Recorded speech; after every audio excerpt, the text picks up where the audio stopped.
Hello and welcome back to another episode of Beacon Pines. I don't even know anymore. We found a little secret hidden room in our kitchen. Mr. Tolliver's down here. We're about to get into it. So let's keep on going and see what's going to happen because I have no predictions. The interrogation of Hiram Tolliver. Still unconscious, Mr. Tolliver slumped heavily in a shoddy old chair. His hands were bound with rope, his feet tied with some loose string. The kids huddled in a circle, discussing their plan. One thing was certain, they couldn't just let Mr. Tolliver go. They needed to know what he was doing in Luca's house. After some deliberation, it was decided. They'd run the classic good cop, good cop, let's do chill first. Chill cop interrogation. I'll handle this, just gotta play it cool. Luca walked calmly to the light switch, flicking it off and on a few times. Mr. Tolliver shook his head, gathering his wits. Golly, I sure got my bell rung. He looked over to find Luca, who returned a calming grin. Sorry, Mr. Tolliver. This was all a big mistake. Luca, what's going on here? Why do you have me strapped down? No one's fault, really. Rollo just got a little startled. Rollo's here? Rollo and Beck emerged from hiding to give a timid wave. Well, all right. Mistakes happen. You kids gave old Hiram a good scare. Let's just get me out of these ropes and call it even.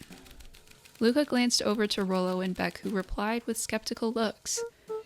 Mr. Tolliver, why are you in my grand's basement? I'm here to help, of course. Help with what? What's my gran up to? If you'll just cut me loose, I can show you. How do I know we can trust you? Mr. Tolliver exhaled with disappointment. Luca, have I ever done wrong by you? No. And since your gran moved to town, haven't I been nothing but welcoming? Yeah. So why would I turn my back on your family now? It's just, all this stuff seems pretty weird. A board with names of people from town, an archive of my dad's old disturbing patient notes. Luca gestured to the corner. Barrels of explosives. I can explain everything. You just need to untie me. You kids deserve an explanation. Luca looked again to Rollo and Beck. This time they shrugged. Luca began to slowly loosen the bindings. Mr. Tolliver gently rubbed his wrists. That's a good lad. This'll all make sense in time. He edged imperceptibly towards the stairs as he spoke. You see, this town has secrets, Luca. A very dark past indeed. Before the kids had even noticed his movement, Mr. Tolliver was at the light switch. A past that must be brought to... He punctuated his final words by flicking the switch and rushing up the stairs. Light! Ah, dang it, he got away. Son of a... Beck darted to the wall and turned back on the lights. It was too late. Rollo confirmed what they all heard. He just locked us down here. Mr. Tolliver's muffled voice came from behind the door. I wasn't lying, you know. This is for your own good. You kids just keep tight down there. And let the adults handle this. They looked bewildered at each other. Play it cool, huh? Not now, Beck. They heard the staccato thump of quick steps exiting the house. The kids looked down in resignation. This isn't how it goes in Hank Atomic. For some reason, they'd always assumed it was up to them to save their town. Luca opened his mouth, hoping to conjure some magical words to make this right. Only a hollow croak escaped. The end. Well, we certainly aren't going to find a grand resolution to our tale locked in a basement. Back to the drawing board. Okay, so I think we do the same one and choose hard instead. Okay, so the good cop, hard cop interrogation. Rollo brandished a steely glaze. I've got this. Read about it 100 times.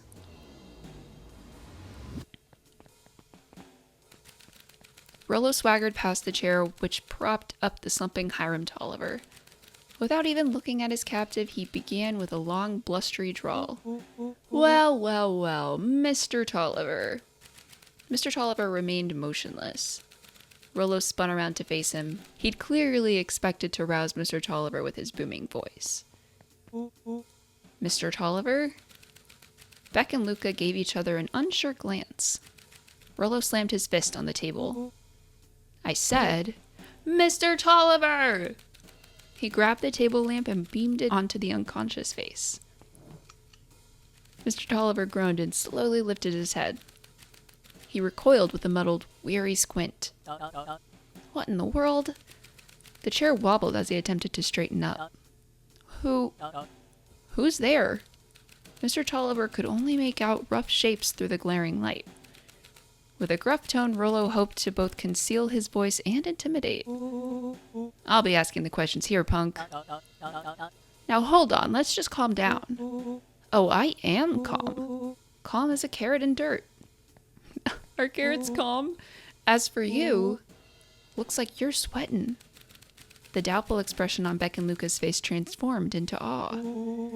We can do this my way, or... well, let's just say I've never needed another way. Rollo, hitting his stride, was now channeling every detective trope his memory could recall. He slammed the table again. Now dance! What? I don't even... Mr. Tolliver's voice became desperate. He was nearly in tears. You've tied me down. How on earth could I dance? Dance with your mouth, punk. Spill the beans. What are you doing poking around this house? I'm here to help Juniper. To make sure everything's ready. Oh, so you're in cahoots with Gran? Gran? Mr. Tolliver was in a daze, now more confused than ever. Gonna help her blow up the festival, eh? Blow up the festival? Good Lord. He shook his head, feeling more and more dizzy. No, you've got it all wrong. Where is she now? She's headed to the source. Source? What's the source? It's where... His voice faded to a whisper. The town began. Where it all began. What is Operation Sparkplug? With that, Mr. Tolliver passed out cold. Oh no. No answers. Rollo swung around with a repentant grimace. Damn, Rollo. I think you went a little too hard on him. What did he say about the source? It's where the town began? We need more information. Yeah, but we'd better not push Mr. Tolliver any farther. Is there anyone else who might know more? What about the History Museum? It's just got set up for the festival. No, that tent was put up by the Valentines. Everything they do is just a bunch of fluff to glorify themselves. Is there anything more reliable? The library. If there's any information about this source thing, Cato can help us find it. Let's go get some answers.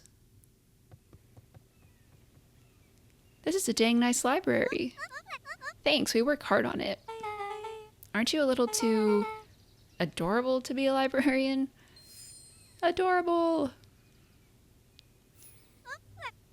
Oh, Cato hung out here so much eventually they gave him a set of keys. I just keep an eye on the place for Miss Novak sometimes. They got you working for free? It's quiet and I get access to all the books I can read. What more could a person want? Fair enough. What can I do for you all? We need a favor. I already told you in Rollo. I can't put you any higher on the wait list for the next Hank Atomic. And if you're here with more candy, I'll have you know I can't be bought. Call it a personal code of conscience. Actually, we're looking to do some research. Now you're speaking my language. What are you looking for? That's the thing, we sorta don't know. What do you got on the history of the town? There's the county record archives. What's in those? Births, deaths, newspaper clippings, stuff like that. Pretty boring reading. but they do go all the way back to when the town was founded. Great, we'll start there. Chapter 8. All right, so we didn't really get a ton of answers, just more questions, but I think that's the name of the game here. We're going to keep getting questions, and the very end, it's all going to become really clear. So we're going to go ahead and close out the episode here. Thank you guys so much for watching. I really hope you enjoyed it, and until next time, bye!